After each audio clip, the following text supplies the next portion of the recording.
The green flag is out, and the race is on. Oh, hello there. As I'm fantasizing about being a race car driver, I thought it would be most appropriate to talk about adulthood in the topic of autism. Now, let's all start from the beginning, shall we? The very beginning. Let's say high school beginnings. I'm sure there are a lot of kids out there that would feel the same way when I say that after graduation, it can be very, very scary, very nerve-wracking, I would say. Not every kid feels this way, but based on what I kind of had and based on what other people have shared with me, the whole idea of growing up and becoming adults and also, learn how to live your own life can be kind of difficult. Not exactly difficult, but more scary. You don't really quite know what to do, kind of thing. Well, I'm here to tell you that while it is definitely okay and perfectly natural to feel this way, I'm here to tell you that at this age, it's all really not that bad. Think of it this way. When you're old enough to drive a car, you can have all the ice cream you want. You can go places. You get to go to restaurants, go to the arcade, and all that kind of stuff. Have your own little independence, as you can say. But before we do that, before we could get the license, there's always those beginnings. Always having that idea where you want to have those what they call it, responsibilities. You want to have to be an individual that you can handle things on your own, and you just want to have that independence as well. It all starts with you. You are the one that makes the choice to say to your mom or your dad, saying, "I want to have a driver's license." Now, of course, even that part can be pretty scary too, because you're afraid to fail, you're afraid to not get the driver's license. And I'm here to tell you that there are a lot of times that a lot of kids that they will fail driver's ed, and that is okay, because once you fail once, you do it all over again. Once you fail that again, you do it all over again. For me, I had to repeat the driver's thing at least 3 times. 3 times. And I remember someone telling me that they got their license after the 5th time. So no matter how hard you try, or excuse me, let me rephrase that. So no matter how many times you do it, it's the idea of just going out there and doing it all over again until you get it right. And that's the mentality of it all too. And as long as you keep on trying, keep on making the mistakes, and then learn from those mistakes, then you get to have that driver's license. That's just one thing about adulthood that you can learn about. There's also the chores of doing the things around the house, not just with the laundry, but also making your own lunch, making your own dinner, and all that good stuff. I remember having my little challenges of living on my own, and while mom was away, and I get to take care of the house. So that involves cooking and cleaning and doing the laundry and the dishes and all these different stuff like that. So water the plants. It's a real test of responsibility.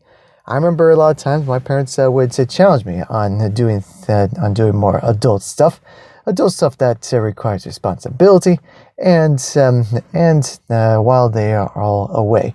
The thing about that is that they always have that attitude saying that, hey, I know you can do it. I know you can have that responsibility and independence. And even if you don't have that just yet, I know that someday you will have full, complete, total control over that sort of thing.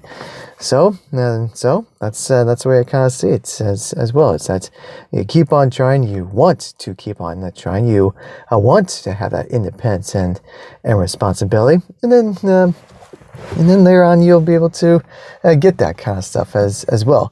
All it is just keeps on trying. I would probably say that adulthood is pretty much a large portion of that involves responsibility, now that I think about it.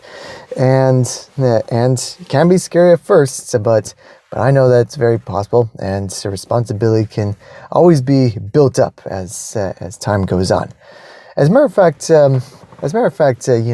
speaking of responsibility, like if you were to go towards to the bank or anything like that, I remember it took me a while to understand this kind of thing, but we managed to figure out the banking system in a fun, easy way that even a first grader would understand. Here, I will show you an example. So here I have a red card and a blue card. So the reason why I have these two cards is something very important. So the red card means you get to use it for business-related purchases. So every time I go to the post office, I always ship off my books towards people who want to read them, and then I use this card to pay for the shipping purchases. So anything like that, and also in addition, I get to use it for business related lunches when I'm with my dad or with my mom, and get to talk about some business stuff. Like for example, my upcoming second book. I'm still kind of working on that in the development process, so I'm just as excited as the readers have told me to. So all the good stuff. Now we have the blue cards. The blue cards means these are personal purchases. So that means personal, as in like if you want to buy a new computer game, or go treat yourself out to some ice cream, or anything like that. That's personal. That you want, then use the blue cards. I guess you could say it's more like a want card and a need card. You need to get the books out, all that kind of stuff. So it's always kind of nice that they're color coded. If these are the same cards but with the same color, it will really quite help that much. So that's why it's always kind of nice. and as you're an adult, there are a lot of simple things that you probably may have learned since elementary school that can be very helpful, such as those coded cards, and also little daily reminders as well. There's nothing too wrong about having a little sheet or like a little chart that shows what you need to do and what you have to do on a daily basis, whether it be like a job or when you're back at home or anything like that. There's always going to be that little chart right over there. I remember using charts similar to that when I was very little, but even today they are quite helpful. Even